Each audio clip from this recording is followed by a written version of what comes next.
The White House has been home to many different pets throughout the centuries, from dogs, cats, birds, horses, and even a few exotic creatures to boot. This is the story of some of the animals that have graced the halls of 1600 Pennsylvania Avenue. Over the hundreds of years, there have been a vast range of animals that have brought joy and companionship to their presidential owners and have added a unique dimension to the history of the White House. The third president, Thomas Jefferson, was known for his love of birds and kept a variety of them as pets, but it was his mockingbird named Dick that he was particularly fond of, and apparently Dick was quite the mimic and could imitate a wide range of sounds, including songs of other birds and the sound of a creaking door. Moving on to the sixth president, John Quincy Adams, he had an alligator. In 1826, the Marquis de Lafayette gifted the president this alligator, which he is said to have kept in the White House bathtub. Then there was James Buchanan, who was the 15th president, and he received a herd of elephants from the King of Siam. Another notable pet was Fala, a Scottish terrier owned by the 26th president, Franklin D. Roosevelt. And Fala was given to Roosevelt apparently to ease his stress during the Second World War, and Fala even had his own press secretary that would field questions about the dog's daily activities. However, it was the 30th president, Calvin Coolidge, who brought quite the menagerie to the White House. He acquired a raccoon after the First Lady found the animal wandering the grounds of the White House and promptly named her Rebecca. Rebecca was said to be the president's favourite pet, and he had many, from a young bear, wallaby, lion cubs, to an antelope, goose, donkey, pygmy, hippo, and even a bobcat.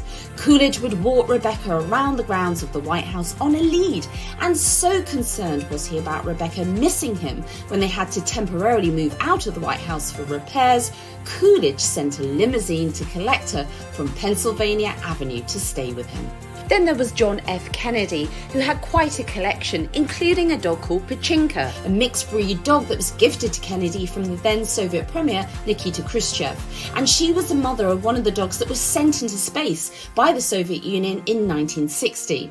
She then bred with one of Kennedy's dogs, and what resulted was a litter of puppies they called Pupniks. When George W. Bush became the 43rd president in 2001, it was 8 years after his father, George H. W. Bush, had been the 41st president. Both senior and junior Bushes had lived in the White House with their dogs that included Millie, an English Springer Spaniel owned by the Bush seniors. She gave birth to Spotty, and when George Jr. was elected president, Spotty returned with him back to the White House. Spotty became the only ever pet to have lived in the White House during 2 administrations.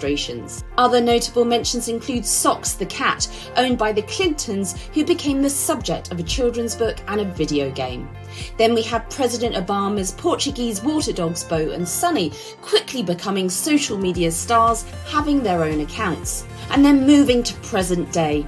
First Lady Jill Biden was giving a speech, and during the speech, a cat jumped onto the stage, and it's said that she fell in love with this kitty.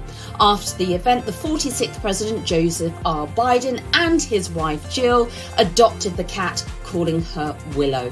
Willow is said to live happily at the White House with their current German Shepherd puppy called Commander.